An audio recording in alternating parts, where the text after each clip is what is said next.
If we were to get to net zero by 2050, the world wouldn't look that different, but it would run very differently.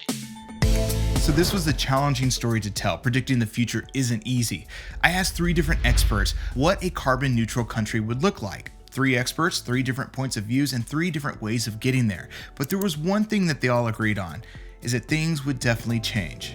We need magical new technologies. By magical new, I mean things that don't exist today, but that we could imagine inventing. These are things can happen. The world will look different in 2 ways. As I said, wealthier, much more prosperous, because people would be able to use a lot more energy, which would be great. And yeah, we wouldn't be emitting carbon dioxide, but to get from here to there, we would have emitted a lot of carbon dioxide. Yeah, so we look at it not only from carbon point of view, but also an air pollution point of view. So we want to go to zero carbon and zero air pollution.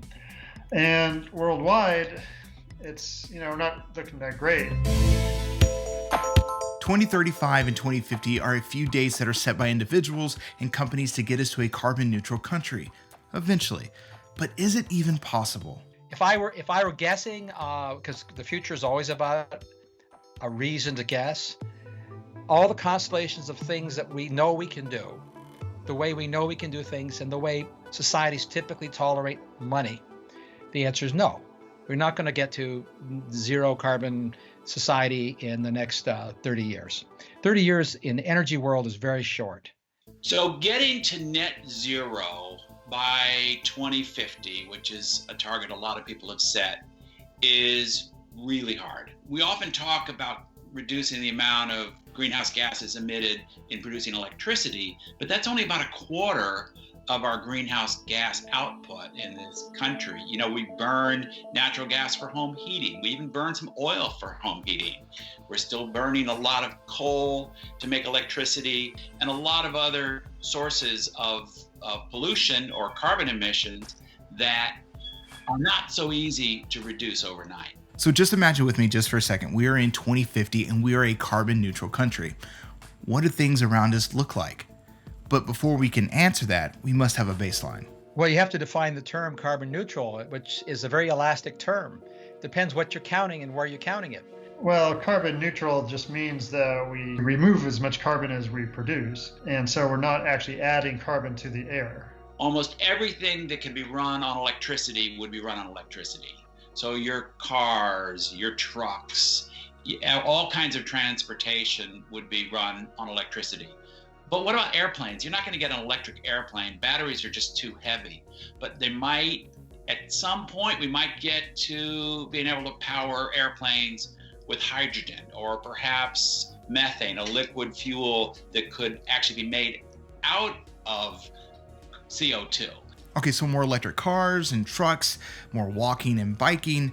But what about from a financial standpoint? Things could be a little challenging just to get there. I think the real issue here is going to be whether the world tolerates the costs. Replacing all the machines that we use to get our energy is not like going to the moon a few times. It's like putting all of human beings on the moon forever. That's the carbon zero problem, is that most of what people are saying looks okay on an Excel spreadsheet when you're playing on your computer.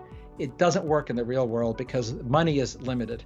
And the realities of the scale we have are just off the charts. Many of the technologies we're talking about here are pretty expensive. Certainly electric cars have a sizable price premium. If we really want this technology to reach the masses, we have to find ways to bring the cost down.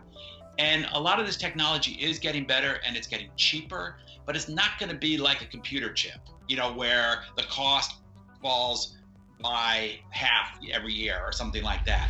Did you know that Norway sells way more electric cars per capita than the US? Norway. So during the Super Bowl, GM made a big announcement announcing 30 new electric vehicles by 2025. And eventually the electric cars will take over diesels because they're a better option for many purposes. I mean, they're nice. But to make them cheaper requires something that I've called magical thinking. Somehow, we're going to reverse all of economic history and make this commodity-hungry product cheaper fast. It will get cheaper, but slowly. And I don't think people are going to be excited about finding solutions if we tell them that their lifestyle's evil and they have to completely change everything. There are things we want to change, but we can do it in a way that's positive, not just about deprivation. So like I said before, predicting the next 15 to 30 years is very challenging. But one thing is certain is that the planning is already underway. Well, I want people to be optimistic. We can do it, and it will be low cost. We will save lives. We will create jobs. We will create energy security and reliable energy supply. But I think if we're really going to get to net zero, a major portion of our power would also be coming from a new generation of nuclear power plants that are much smaller, they're completely safe, they're very versatile, and that would supplement the power that we get from wind and solar. Our future will have energy sources that people may one day think of as oil, the equivalent of stone. We're still using it, use less of it, and we'll use the equivalent in the material world of the steel, the new magic technology, which might be a room temperature superconductor mated with a high efficiency micronuclear reactor. We will see a world like that, but not by 2030, 2040, 2050. Maybe we start making the world like that. Maybe we have the technologies by then. You start to transition then.